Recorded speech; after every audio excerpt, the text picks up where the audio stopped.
করে সেটা খায় নাকি মাথা দেয়, ওই সব তো কোন জন্মেই মাথার উপর থেকে বেরিয়ে গেছে। তো এই সমস্ত কথা বাদ দিয়ে চলো শুরু করি what we it in a day. হ্যাঁ, আজকে হট আই থেকে হোয়াট উইতে শিফট করলাম, কারণ আজকে আমরা যা খেয়েছি সব একসাথেই খেয়েছি।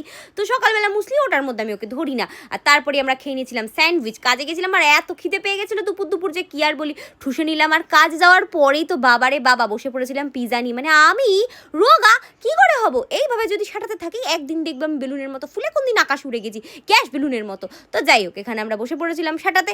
আর কি বলি, বাইরে বেরিয়ে আমার দিদি ফুচকা খাবেন, এটা হতেই পারে, আমার পেট তাতেও ভরেনি। আমি এখানে নিয়ে বসে পড়েছিলাম ভুট্টা। কি আর করবো, আই লাভ ভুট্টা।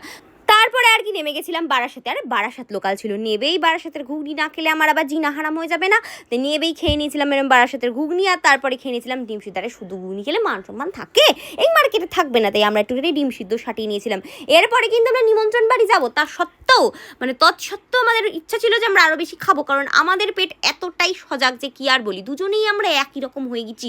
আর দিদি এখানে যাওয়ার পর সাটিয়ে নিয়েছিল সুন্দর করে এখানে মাজা, আমি তো খাইনি, কি আর বলি। আর তারপর এখানে কেক কাটিং হয়ে যাওয়ার পরে শঙ্ককে বললাম কেক আমি খাবো নি, আমাকে তুই দিবি স্ট্রবেরি। তো আমি খেয়ে নিয়েছিলাম সুন্দর করে চেরিটা।